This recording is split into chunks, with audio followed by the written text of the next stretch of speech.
একটা সময় ছিল যখন আঠার কথা শুনলে আমাদের চোখে ভেসে উঠত এক ধরনের সাদা কাঁচা রঙের তরল আঠার কথা। দোকান থেকে কেনা নয়, বরং প্রকৃতির কুলে পাওয়া একদম ঘরোয়া উপাদান। সো গাইস, আমি এই আঠার সন্তানে আজকে দেখতে আসছি। আঠাগুলো কাঁচা ছিল, কিন্তু আমি গাছে কিভাবে উঠবো দেখেন। এগুলো কি লাল পিঁপড়া, এগুলো কামড়ে দিলে একেবারে শেষ। তবু আমি অ্যাডভেঞ্চার জার্নি উপভোগ করলাম। আমি গাছে উঠে পড়ছি। এই দেখতে পাচ্ছেন বল্লাগুটা, এটার নাম এই গ্রামের সবাই বলে। এই আঠার জন্য কিছু করতে হবে না, শুধু গাছে যে ফলটা ধরেছে এটা মানে এটার মধ্যে আঠা আছে, কিছুতে লাগাতে হলে এই ফল শুধু নিলেই হবে, আর কিছুই করতে হবে না। এক সময় ঘুড়ির চং এবং বই জোড়া লাগানোর জন্য ব্যবহৃত হতো শুধু এই আঠায়। ঘুড়ির ফ্রেম বাঁধা থাকতো এই আঠার ছোঁয়ায়, চঙের কাগজ জোড়া লাগাতে কাজে লাগতো এই মাটির গন্ধ মাখা আঠা। আর পুরনো ছিঁড়ে যাওয়া বইগুলো আবার নতুন করে জোড়া লাগিয়ে পড়া যেত একটু ভালোবাসা আর এই গোটার আঠায়। এই গাছটা আমাদের বাড়ির পাশে।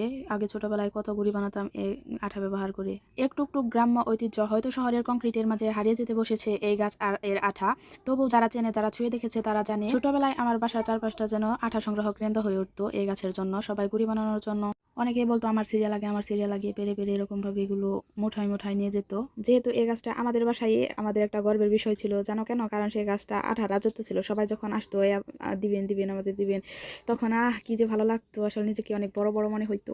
কিন্তু কারোর সাথে কখনো বেয়াদবি করিনি। সবাই জানে যে কিরকম আচরণ করেছি, সবাইকেই দিয়েছি। মানে পেরে আমরা দিই নাই, শুধু আপনারা একা একাই পেরে নিন, এরকম বলা হয়েছে। গুছিয়ে কথা না বলতে পারার জন্য সরি। কিন্তু যারা আঠা চেনে তাদের শৈশবটা নিশ্চয়ই অনেক সুন্দর ছিল। সবাই ভালো থাকবেন, সুস্থ থাকবেন। আসসালামু আলাইকুম, আল্লাহ হাফিজ।